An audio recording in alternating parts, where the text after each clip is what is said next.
ভগ্ন ছাদে মাথায় ছাতা, তবুও থামছে না পড়াশুনো। বর্ষার দিনে স্কুলের শ্রেণীকক্ষে ছাতা মাথায় নিয়ে ক্লাস করছে ছোট ছোট পড়ুয়ারা। মাথার ওপর ঝুঁকে থাকা ভগ্ন ছাদ, কোথাও চাঙর খসে পড়ছে, কোথাও আবার বটগাছের চারা উকি দিচ্ছে দেওয়ালের ফাটল দিয়ে। এই ছবি এখন উত্তর 24 পরগনার হিঙ্গলগঞ্জের সরবকাটি প্রাইমারি স্কুলের নিত্যদিনের বাস্তব।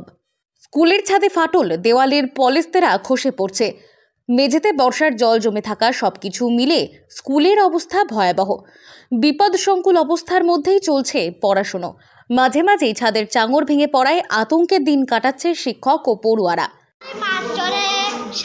জল পড়ছে উপর থেকে, উপর ভেঙে গেছে। হ্যাঁ, কতটা ভয়তে আছো?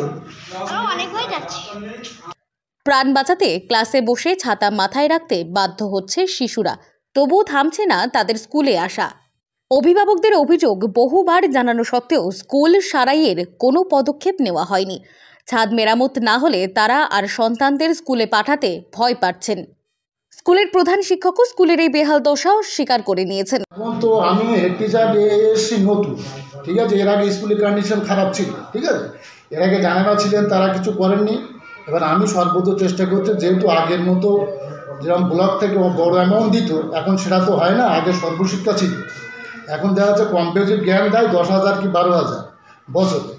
কিন্তু আগে যেরকম আছে সর্বশিক্ষা থেকে ডিপার্টমেন্ট থেকে স্কুলের অ্যাকাউন্টে 3 লাখ 4 লাখ দিত এবং রিপেয়ার গ্রান্ট দিত বড় আকারে, সেটা আর হচ্ছে না। সেই হিসাবে আমি বিল্ডিং ঠিক করতে পারছি না। বড় বিল্ডিং বা এটা ঠিক করতে গেলে মেজর রিপেয়ার দরকার। আমাদের প্রশাসনিক তরফ থেকে বা ব্লক তরফ থেকে যদি বড় অ্যামাউন্টে টাকা দেন, তাহলে আমি বিল্ডিংটা ভালোভাবে।